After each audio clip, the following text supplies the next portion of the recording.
Welcome back everybody, my name is Tucker, and as of today, we are officially just 6 days away from the start of the NBA season on October 16th. And through what seemed like a nearly never-ending offseason, we've all persevered and are almost there.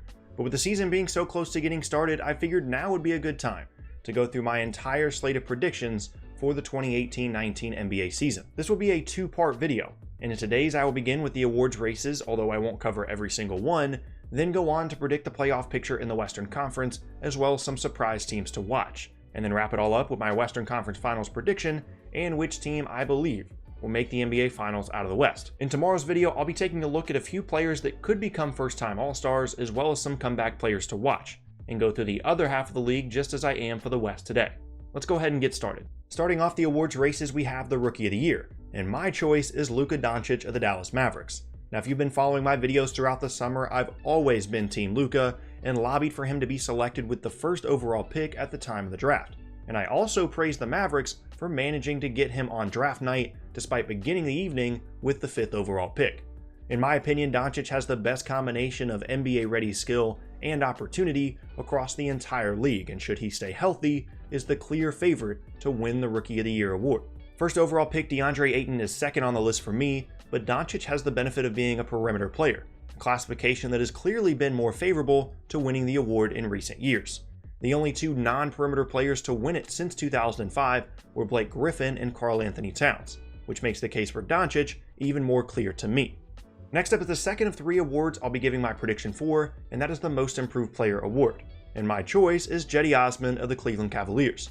After only playing sparingly as a rookie and posting less than ideal numbers, despite a number of impressive sequences that endeared him to many fans that were clamoring for head coach Ty Lue to use him more than he was throughout the year, Osman has looked extremely confident in both Summer League and preseason for the now LeBron-less Cavs. Historically, this award has gone to a skilled young player that saw a big increase in opportunity and confidence from one year to another that skyrockets their per-game averages, and that's exactly the kind of situation Osman now finds himself in.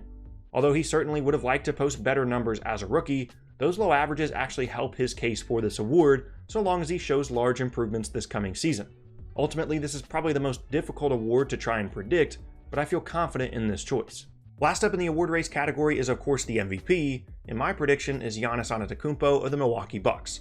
After having made multiple leaps up the league hierarchy the past few seasons to become one of the true superstars of the league, a new coach and more modern approach to ball movement and spacing on offense should provide huge benefit to the Greek Freak on his way to his first MVP award. As much as it pains me to say about one of my favorite players of all time, Jason Kidd, he simply wasn't a good coach with the Bucks, and Mike Budenholzer represents a significant upgrade at that position.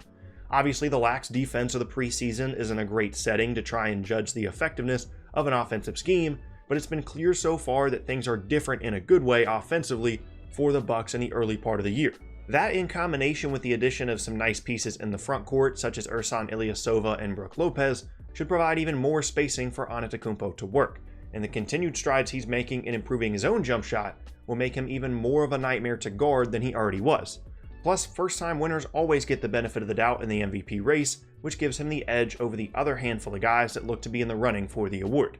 Moving on now to what is sure to be the most controversial section of the video, my predictions for the playoff picture in each conference. Keep in mind that although I have put a lot of thought into these, I don't expect everyone to agree with them, and things can change extremely quickly, as the Spurs found out this week. Let's begin at the bottom with the 8th seed, and in that spot I have the Portland TRAILBLAZERS, a far drop from their 3rd place conference finish a season ago.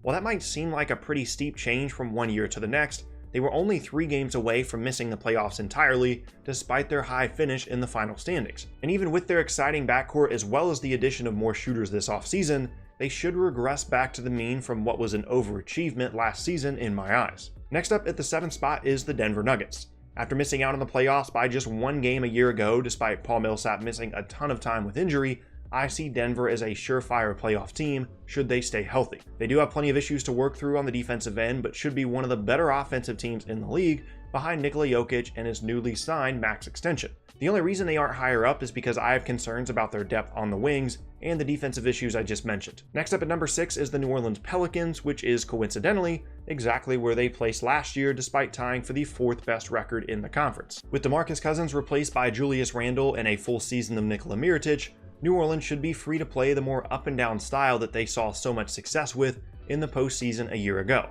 The loss of Rajon Rondo does hurt, but Elfrid Payton should be able to make up for a good amount of that lost production, and so long as all-world forward and MVP candidate Anthony Davis stays healthy, I can't see the Pelicans missing the playoffs. Next up at number 5 is the team that I probably get bashed for my opinion on the most, and that is the Utah Jazz.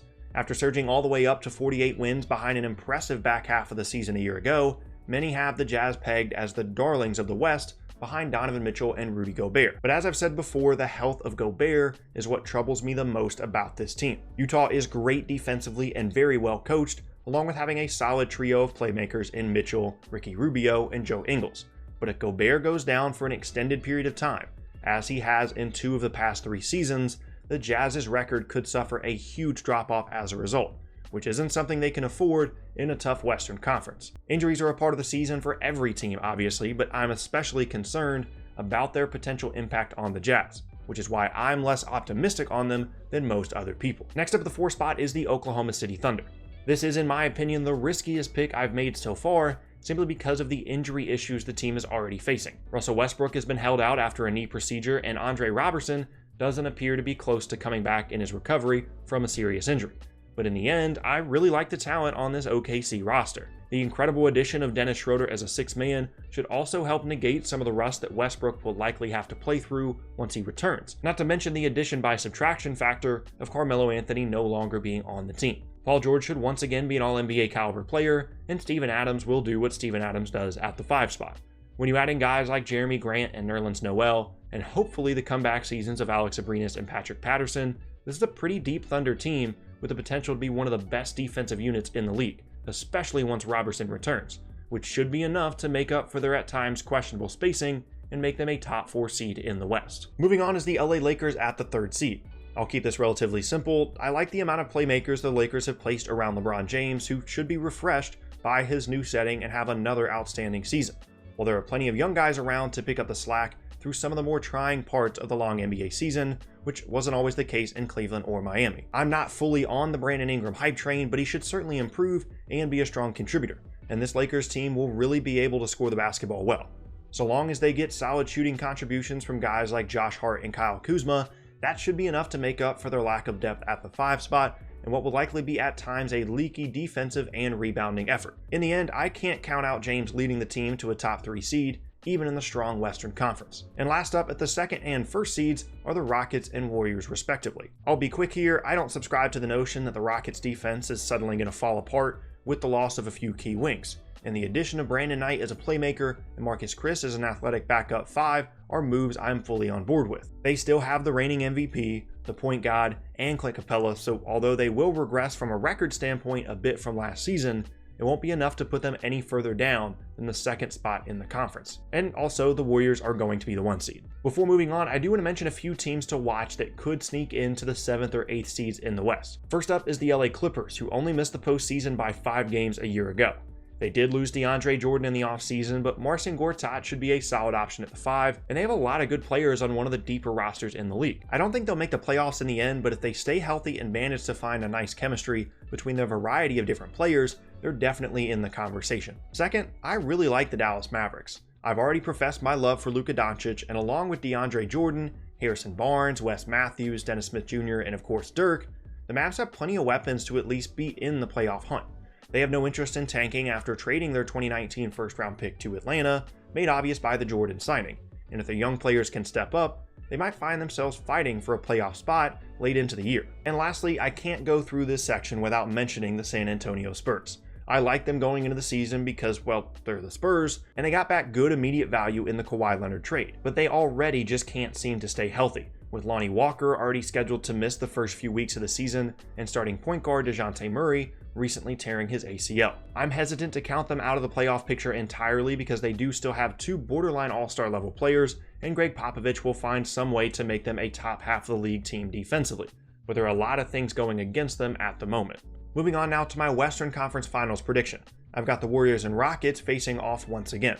I already explained my reasoning for liking the Rockets previously, and the Warriors pick is obvious. There are a few other contenders to make it this far, like the Lakers, Thunder, and Jazz under various circumstances, but these two are still in their own tier in the West, in my opinion. To wrap up the video though, I ultimately have the Warriors advancing to the NBA Finals by defeating the Rockets in 6 games. And there you have it, half of my predictions for the upcoming NBA season.